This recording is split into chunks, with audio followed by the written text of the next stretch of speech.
आदिनाथ भगवान की, परम पूज्य आचार्य विद्यासागर जी महाराज की, परम पूज्य सुनील सागर जी महाराज की, परम पूज्य मुनिपुंगव भावी तीर्थंकर मुनिषी सुधासागर जी महाराज की। और आज के मंगल क्षण हम सब यहाँ पर उपस्थित इस नशियापट्टी दादाजी तीर्थ क्षेत्र में और परम पूज्य मुनिवर सुधासागर जी महाराज का मंगल चरण सानिध्य। तो मैं भी देख रहा था कि गौशाला में जब महाराज जी जब निकल रहे थे तो किस तरह से गायों का नसीब जाग गया। कोई शावक बंधु थे, वो कह रहे थे कि बोले महाराज जी गायें कितनी नसीब वाली है। तो मेरे मुंह से निकल गया ऑटोमेटिक अपने आप, गाय तो नसीब वाली है पर जिनका सानिध्य मिल रहा है वो कितने बड़े नसीबशाली है। तो आज के मंगल क्षण यहाँ पर परम पूज्य मुनि सुधासागर जी महाराज जब बिजोलिया में दर्शन करने में गया था मुनि सक्षम सागर जी महाराज के साथ में, तो मन से एक उद्गार निकले कि आपके द्वारा इतने सारे भव्य विशाल आलीशान विराट तीर्थों का निर्माण हो रहा है। तो मुझे ऐसा लग रहा है कि आपके रूप में यहाँ पर दिगंबर जैन धर्म का एक स्वर्णिम युग चल रहा है। और अगर आप धरती पर धरा पर ना आए होते तो आज जैसे विशाल सैकड़ों जिन मंदिरों का निर्माण नहीं हो पाता। और आपका हर एक कदम एक गाथा को लिख रहा है, इतिहास को जीवंत इतिहास को सृजन कर रहा है। और मैं समझता हूँ कि बहुत बड़ा सौभाग्य है आज महाराज जी के सानिध्य में कि सज्जन ने 250 ग्राम सोने के चमर भेंट किए, भोड़वा छत्र भेंट किया और बिजोले की वो मूल नायक पाशनाथ भगवान एक अतिशयकारी प्रतिमा। और कैसा क्या कल्पना महाराज जी की कि जिस तरह के विचार बाकी लोगों को सपने में भी नहीं आ सकते हैं। That is thing the mindset कि किस तरह का माइंडसेट आपका होता है जब मन में कुछ सेवा की, परोपकार की, दया की भावना होती है। और जब ठीक है महाराज जी अपने आत्मा का उद्धार कर रहे हैं, अपने मन को पवित्र बना रहे हैं, मोक्ष के मार्ग प्रशस्त कर रहे हैं, लेकिन मात्र अपना ही मोक्ष मार्ग नहीं प्रशस्त कर रहे हैं, अपने साथ लाखों जीवों को लेकर के तर भी रहे हैं। यही वो वजह होती है जिसे हम कहते हैं 16 कर्ण भावनाएं कि जब किसी मुनिराज के मन के अंदर से पवित्र भावना पैदा होती है कि पूरी धरती का उद्धार कैसे हो, पूरी धरती का कल्याण कैसे हो, तब जाकर के तीर्थंकर प्रकृति का बंध होता है। और मैं तो नहीं जानता कि पंचम काल में तीर्थंकर प्रकृति का बंध होता कि नहीं होता है, लेकिन मुझे ऐसा लगता है कि मेरा दिल बोलता है कि आने वाले भविष्य में क्या मालूम इस 24 में कि इरावत क्षेत्र की विदेश क्षेत्र की 24 के अंदर कहीं ना कहीं परम पूज्य मुनिराज तीर्थंकर बनेंगे और अपने अमृत की वाणी से अपने उस गंगा जल से जनमाने का सहारा लेकर के लाखों जीवों को भवतार उतारेंगे। मैं धन्य हूँ, मैं भीत हूँ, मैं कृतार्थ हो गया, मेरा जीवन सफल हो गया, सांसें सफल हो गई इन चरणों में आकर के। और जब बिजोलिया गए थे तो मैंने एक लेटर लिखा परम पूज्य भगवान सुनील सागर जी महाराज चरणों में कि आपका आदेश तो नहीं था, लेकिन फिर भी चूंकि समय कुछ बहुत कम था, आदेश लेने का समय भी नहीं था, तो हम गए थे मुनि सुधासागर जी महाराज चरणों में। तो आचार्य जी के भक्त वहाँ से जो आए थे 2-4-6 दिन बाद, उन्होंने कहा आपने बहुत अच्छा काम किया, आचार्य जी ने बहुत आशीर्वाद दिया है।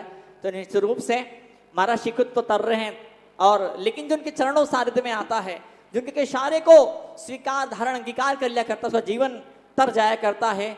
ओंकार बिंदु संयुक्तम नित्यम ध्यायन्ति योगिना कामदम मोक्षदम चैव ओंकाराय नमो नमः। ऐसे मुनिराजों की साधना, ऐसे भावी तीर्थंकरों की साधना, ऐसे चलते फिरते तीर्थ की साधना इंसान को कामदम कामनाओं को पूरा कर देने वाली हुआ करती है। जब हम मुनिराज को मन के अंदर, हृदय की आंखों से देखना जब शुरू कर देते हैं, जब इनके शब्दों को मन के कानों से सुनना शुरू कर देते हैं, जब इनके पवित्र चरण कमल हमारे हृदय के अंदर स्पर्श हो जाया करते हैं, तो फिर मैं समझता हूं कि कामदम गृहस्थ जीवन में जो कामनाएं होती है, इवन जो मुनि जीवन में जो कुछ जरूरतें हुआ करती है, वो सारी कामनाएं पूरी होती है। मोक्षदम चैव मोक्ष की प्राप्त हुआ करता, दोनों हाथों में लड्डू हुआ करते हैं। जो परम पूज्य मुनि सुधासागर जी महाराज के इस पवित्र चरणों का दर्शन स्पर्शन कर लिया करता, वो धन्य बड़भागी अपने आप में हो जाया करता है। अभी कोटा के दिग्गज समाज के अध्यक्ष विमल जी नानता बैठे हैं, मुझे एक दिन बता रहे थे, बोले महाराज जी इतनी मेहनत कर रहे हैं, मैंने कुछ दिन अपनी आंखों से देखा, कल का दिन, परसों का दिन, ऐसा पसीना बहे जा रहा, पसीना बहे जा रहा है। लोग कह महाराज जी ये वाला मंदिर जी, लोग कह रहे वो वाला मंदिर जी, माँ जी कह रहे ऊपर की वेदी, लोग कह रहे माँ जी नीचे वाली वेदी, लोग कह रहे वो वाला माने स्तंभ। महाराज जी फिर भी कहते हैं पसीना बह रहा है, बड़े थके से हुए हैं, बहुत लंबा चौड़ा बिहारों से बावजूद भी चेहरे पे शिकन नहीं है, कहीं कोई दर्द नहीं है, कोई गुस्सा झुंझलाहट की भावना नहीं है। और ऐसी गजब की क्षमा, ऐसा गजब का वात्सल्य, ऐसा गजब का आशीर्वाद, और अब खुशनसीब है कि धरती पर हमें महाराज के रूप में ऐसा आशीर्वाद का खजाना, एक महान स्रोत हमें प्राप्त हुआ है जो हम पर लुट रहा है। और जिनकी कृपा की चांदनी, जिनकी कृपा की बदलियां हम पर बरस रही, बाहर भले ही बाहर भयंकर गर्मी है, भले बाहर भयंकर सूरज तप रहा है, अंगारे बरस रहे हैं, बेसड़क पर अंगारे बरस रहे हैं, अंगारे बरस रहे हैं, लेकिन लोगों के मनों के अंदर अमृत बरस रहा है महाराज के आशीर्वाद का, माँ के प्रताप का। हम आपकी तपस्या, आपकी साधना, आपका ज्ञान, आपका ध्यान और माँ जनवाणी के लिए, तीर्थों के लिए, मनराजों के लिए, हम जो छोटे मनराजों के लिए आपके हृदय के अंदर वात्सल्य की भावना है, जो एक दुलार का, स्नेह का एक गजब स्रोत है। मैं उसके लिए अपनी किस्मत को आभार मानता हूँ, अपनी किस्मत को धन्यवाद देता हूँ कि हमने कौन सा नक्षत्र था, वो कौन सी घड़ी थी जिस दिन मैंने ऐसे महान पुण्य कर्म का बंद किया था, जिसकी वजह से मुझे आपके चरण सानिध्य मिले और मुझे आपका सहारा मिला। मैं लाखों लाखों बार अपने दिल को, अपने मन को, अपनी किस्मत को दुआएं देता हूं कि मैं अपने आप को, खुद को आशीर्वाद देना चाहूंगा कि वाह मेरे नसीब, तूने क्या आशीर्वाद, समोसा का आशीर्वाद, जो इतने प्यारे क्षण, तुझे इतने प्यारे चरण मिल गए और इन चरणों को पाके मैं धन्य हो गया। मुनिषी सक्षम सागर महाराज का भी मुझे उपस्थिति मुझे मिलती रहती, खुशनसीब सौभाग्यशाली हूं मैं।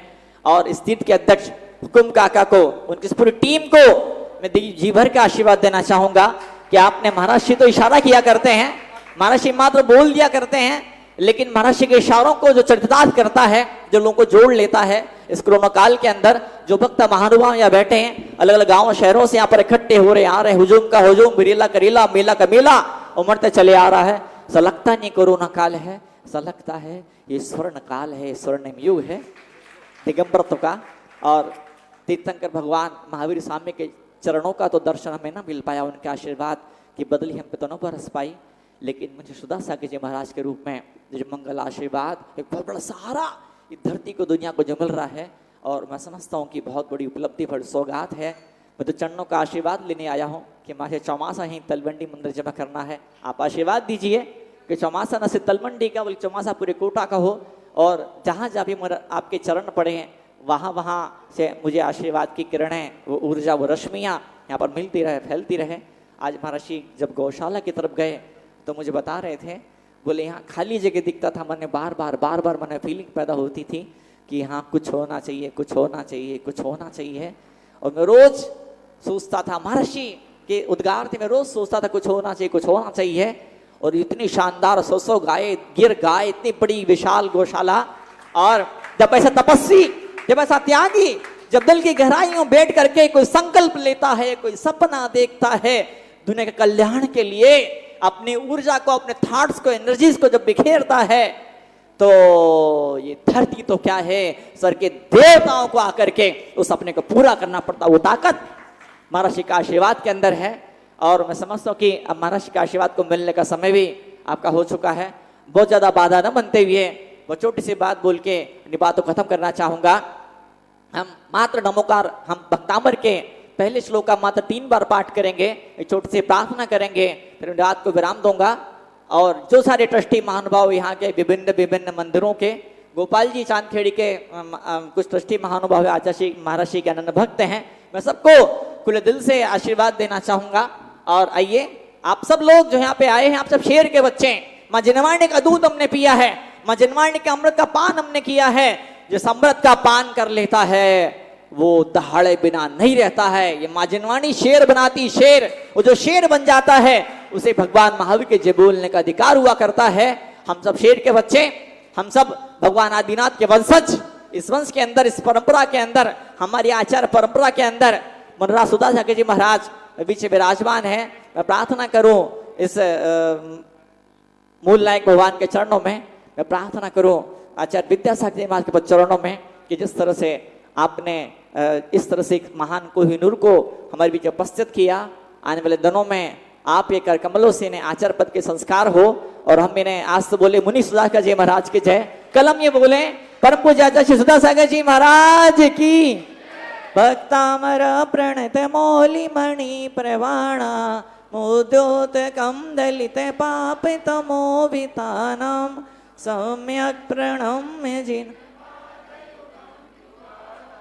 वालंबनं विजले पतितां जनानां भक्तामर प्रणत मौलि मणि प्रवाणा पितानां सम्यक् प्रणम्य जिन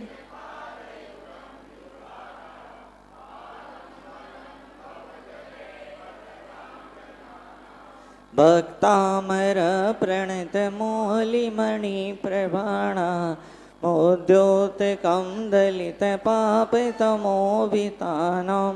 सम्यक् प्रणम्य जिन पादयुगं युगादा पालम्बनं विजली पतितां जनानां पालम्बनं विजली पतितां जनानां वालंबनं विजली पतितां जनानां। आंखें बंद कीजिए, हाथ जोड़िए। हे परमात्मा, आचार्य भगवान विद्यासागर जी महाराज, आचार्य भगवान सुनील सागर जी महाराज, परम पूज्य मुनिपंगो निर्यापक श्री सुधा सागर जी महाराज, मेरे साथ रिपीट कीजिए, बोलिए। हम आपके चरणों में प्रार्थना करते हैं, यहाँ पर उपस्थित हम सभी लोगों को ऐसा आशीर्वाद दीजिए कि हमारे जीवन की सारी विघ्न बाधाएं दूर हो और परिवार में प्रेम बढ़ता रहे, खुशियां बढ़ती रहे, आरोग्य बढ़ता रहे, समृद्धि बढ़ती रहे, यश कीर्ति बढ़ती रहे और हम सभी लोग मोक्ष मार्ग में आगे बढ़ते रहें। ओम। जोरदार जयकारा, दोनों हाथ को हवा में ऊंचे लहराते हुए। कैमरामैन परम पूज्य आचार्य भगवान विद्यासागर जी महाराज की। अभी आपके हाथ पूरे नहीं उठ रहे हैं, हाथ हवा में लहराइए, हाथ हवा में, मुंह पूरा खुलना चाहिए। परम पूज्य आचार्य भगवान सुनील सागर जी महाराज की जय। परम पूज्य मुनिषी वर्तमान के भावी आचार्य मुनिषी सुधासागर जी महाराज की। आज का अनुपम दर्शन 1 मिनट में मुनिषी एक मौके पर मुनिषी महासागर जी महाराज और मुनिषी निष्कम सागर महाराज के नाम में नमस्कार करना चाहूंगा। नमस्ते स्वीकार करें। मुनिश्री सक्षम सागर जी महाराज जो है, मुनिश्री निर्यापक श्रमण मुनिश्री सुधा सागर जी महाराज को आचार्य सुनील सागर जी द्वारा रचित आशीर्वाद से प्राप्त शास्त्र भेंट कर रहे हैं। मुनिश्री सक्षम सागर जी महाराज, नमोस्तु भगवान।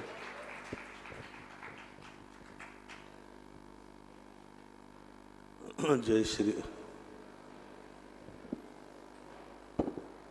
श्री ओम नमः सिद्धेभ्यः। जय श्री ओम नमः सिद्धेभ्यः। जय श्री ओम नमः सिद्धेभ्यः। सर्वमंगलमांगल्यं सर्वकल्याणकारकं प्रधानं सर्वधर्माणां जैनं जयतु शासनं। जैनं जयतु शासनं। पंच परमेष्टि भगवान की आचार्य श्री गुरुवर कुंद कुंद महाराज के, आचार्य श्री गुरुवर विद्यासागर महाराज की।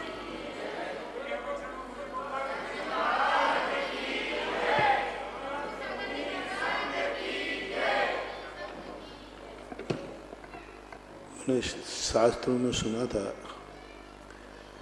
कि पंचम काल में किसी किसी को अवध ज्ञान हो जाता है। तो अभी महाराज का प्रवचन सुनकर मुझे लगा कि इनको अवध ज्ञान हो गया और ऐसी भविष्य की घोषणाएं कर रहे थे, वो तो अवध ज्ञान ही करेगा। मैं तो मति और शुद्ध ज्ञानी हूं, पक्का पेवर शुद्ध है। मेरे पास तो 2 ही ज्ञान है और 2 ज्ञानों में मेरे ज्ञान में ये तो पक्का है कि मैं भविष्य में अरिहंत बनूंगा। कारण क्या है? उसके लिए जिनवाणी का प्रमाण है, सम्यक दर्शन ज्ञान चारित्राणी मोक्ष मार्ग। पंचम काल में भी इस रत्नत्रय मार्ग को खोज लिया, पा लिया, तो जब अंधेरी रात में रास्ता मिल गया है तो उजेले का मंजिल जरूर मिलेगी। लेकिन पता नहीं इनके कौन से ज्ञान में जला। मति शुद्ध ज्ञान का विषय तो नहीं है, मति शुद्ध ज्ञान का विषय तो अरहंत है। हर सम्यक दृष्टि, हर ज्ञानी, हर रत्नत्रयधारी को अपने आप को सम्यक मानना चाहिए। यदि गृहस्थ अपने आप को सम्यक दृष्टि नहीं मानेगा, है या नहीं ये नहीं सोचना,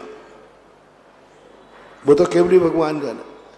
हर व्यक्ति को सम्यक दृष्टि नहीं मानोगे तो सम्यक दर्शन की क्रियाएं कैसे करोगे?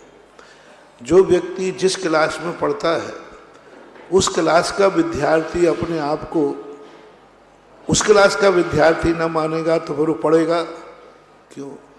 हर मुनि को यदि अपने आप पर विश्वास है, आगम पे की बातें तो आगम पे छोड़ दो, भगवान की बातें भगवान पे छोड़ दो, वो तो महान है। अपनी आत्मा पे यदि साक्षी करके कि मैं वास्तविक में सच्चा मुनि हूँ, अपनी दृष्टि में, मैं कभी दुनिया की दृष्टि से हमें कोई लेना देना नहीं है। सबसे पवित्र और निर्मल दृष्टि स्वयं की होती है, अपसख्य। यदि अपनी निर्मल आत्मा से ज्ञान चक्षु से जानता है कि मैं वही मार्ग अपना रहा हूँ जो जिनेन्द्र द्वारा कहा है, मैं अपने मन से, वचन से, काय से, कृतकारत अनुमोदना से कदापि जिन धर्म के विरुद्ध नहीं हूँ, कदापि जिनवाणी के विरुद्ध नहीं हूँ। अबुद्धिपूर्वक को अपन जान नहीं सकते, बुद्धिपूर्वक मैं वही देखता हूँ जो जिनवाणी ने दिखाया है, वही सुनता हूँ जो जिनवाणी ने सुनाया है, वही सोचता हूँ जो जिनवाणी ने सोचने को कहा है, वैसे ही चलता हूँ जैसे जिनवाणी ने कहा है, वैसा ही बोलता हूँ जैसे जिनवाणी ने कहा है, वैसा ही खाता हूँ जैसा जिनवाणी ने कहा है, वैसा ही वैसा ही सोता हूँ जैसा जिनवाणी ने कहा है। यदि ऐसी प्रतीति अंदर से आ जाए, कुछ नहीं करना बंधु, अपन उस चीज पे नहीं जाना।